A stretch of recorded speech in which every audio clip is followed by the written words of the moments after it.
Shalom saudara-saudari yang terkasih, tema renungan kita Yesus nama di atas segala nama yang dibawakan oleh Pendeta Drison Ginting.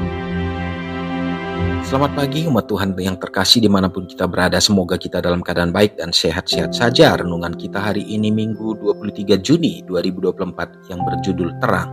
Ayatnya di dalam Mazmur 27 ayat 1. Tuhan adalah terangku dan keselamatanku. Kepada siapakah aku harus takut? Tuhan adalah benteng hidupku, terhadap siapakah aku harus gemetar? Mereka yang menghormati Tuhan dan mematuhi perintah-perintahnya adalah sasaran dari tuduhan-tuduhan setan. Musuh bekerja dengan seluruh tenaganya untuk membawa orang ke dalam dosa. Kemudian, ia membuat alasan dengan dasar dosa-dosa masa lalu mereka. Ia harus diizinkan untuk melakukan kekejamannya yang jahat pada mereka sebagai rakyatnya sendiri. Zakaria telah menulis tentang pekerjaan ini. Kemudian ia memperlihatkan kepadaku imam besar Yosua, perwakilan mereka yang menaati perintah-perintah Allah, berdiri di hadapan malaikat Tuhan, sedang iblis berdiri di sebelah kanannya untuk mendakwa dia. Zakaria 3 ayat 1. Kristus adalah imam besar kita.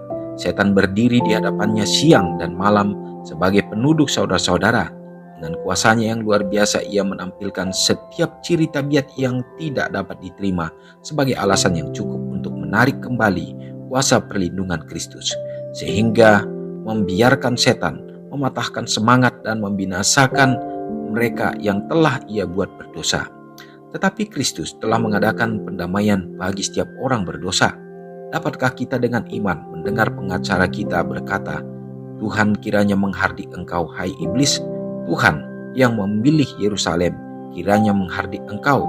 Bukankah dia ini untung yang telah ditarik dari api? Adapun Yosua mengenakan pakaian yang kotor.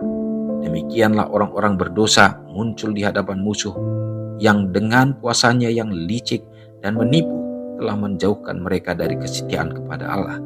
Dengan pakaian dosa dan rasa malu, musuh mendandani mereka yang telah dikalahkan oleh pencobaannya, dan kemudian ia menyatakan bahwa tidaklah adil bagi Kristus untuk menjadi terang mereka, pembela mereka.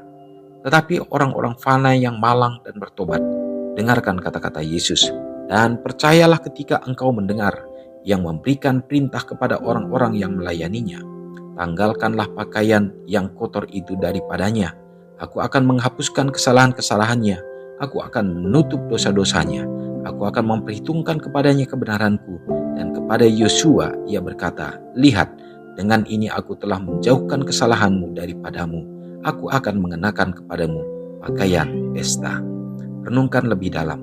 Bagaimana saya dapat menghindari internalisasi tuduhan setan terhadap saya, terutama mereka yang telah mengizinkan setan untuk menggunakan mereka. Tuhan yang terkasih, kita kembali bersuka cita pada hari yang baru yang Tuhan percayakan bagi kita. Jadi satu kesempatan untuk kita kembali dapat lebih mendekatkan diri kepadanya. Dan di tengah-tengah dunia yang penuh dengan kegelapan ini, tetapi kita memiliki terang yang sesungguhnya, yang menjadi sumber keselamatan kita, ialah Tuhan kita Yesus Kristus. Dan kepada siapakah kita harus takut? Firman Tuhan katakan, apakah kita akan gemetar terhadap kehidupan yang mendapatkan tantangan dari setan ini, sementara keselamatan kita sudah nyata ada di hadapan kita. Yesus ingin supaya kita teguh. Dia ingin supaya kita kuat, sama seperti firman-Nya baik kepada Yosua. Demikian juga bagaimana dia menyatakan bahwa biarlah tetap teguh berdiri dalam memperkatakan akan kebenaran firman Tuhan. Dan penyertaannya kita lihat bahwa Yosua akhirnya berhasil. Dia membawa kehidupannya, keluarganya untuk tetap setia di dalam Tuhan. Mari jadikanlah Yesus menjadi sumber terang kita yang akan memandu jalanan kita, sehingga kita tidak akan terbentur di dalam kegelapan dunia ini, tetapi kita akan tetap berjalan dalam mengikuti Dia, melakukan segenap perintah-perintahnya. Mari kita sama-sama berdoa. Segala puji dan hormat ya Bapa, kami sembahkan kehadirat-Mu yang kudus. Kami bersuka cita kembali oleh karena hari yang baru Tuhan percayakan. Jadi satu kesempatan bagi kami kembali ya Bapa untuk lebih mendekatkan diri kepada Tuhan.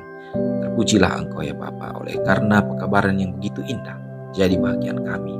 Kami memiliki terang yang sesungguhnya, yaitu Yesus Kristus yang menjadi pancaran untuk menyinari, demikian juga sumber cahaya yang akan membawa kami tetap berjalan dalam kebenaran Tuhan, meskipun kami berada di tengah-tengah dunia yang gelap dengan dosa ini ya Bapa. Tuhan, terima kasih. Kuatkan, teguhkanlah iman kami, supaya kami tetap percaya, berpengharapan kepadamu. Hari ini umat-umatmu dimanapun berada, Tuhan juga menyertai. Kehadiran Tuhan di tengah kehidupan keluarga jadikan kami menjadi Eden yang kecil di dunia ini. Jadikanlah kiranya anak-anak yang bertumbuh berkembang dan juga dalam meraih harapan cita-cita mereka, supaya mereka juga menjadi tiang-tiang bagi gereja Tuhan sekarang ini dan bahkan di masa yang akan datang. Berdoa juga ya Bapa, biarlah Tuhan akan memberkati dalam segala usaha tangan pekerjaan umat Tuhan.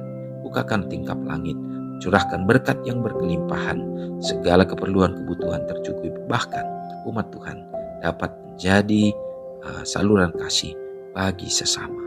Doa juga bagi yang lemah iman, Tuhan teguhkan. Yang sakit, Tuhan kiranya jamahan kuasa-Mu menjadi bagian mereka, sehingga mereka dapat sehat dan pulih kembali. Ya Tuhan, tentu bagi orang-orang tua yang sudah lanjut usia, Tuhan, kami serahkan hidup mereka ke dalam tangan Tuhan. Biarlah dengan kesabaran dan juga sukacita kebahagiaan menjalani hari-hari tua, mereka tetap teguh di dalam iman percaya. Ya Tuhan, terima kasih untuk segala berkat-Mu menjadi bagian kami. Kami serahkan hidup kami ke dalam tangan Tuhan dan mohon ampun dosa kami Bapa. Doa ini hanya kami serahkan dalam nama Yesus yang sudah menyelamatkan kami. Amin. Selamat pagi, selamat beraktivitas. Tuhan Yesus memberkati. Ingatlah Matius 5 ayat 13-16. Biarlah kamu menjadi garam yang mengasinkan dan terang yang menyinari kehidupan orang lain. Jangan lupa subscribe, like, dan share ke seluruh dunia.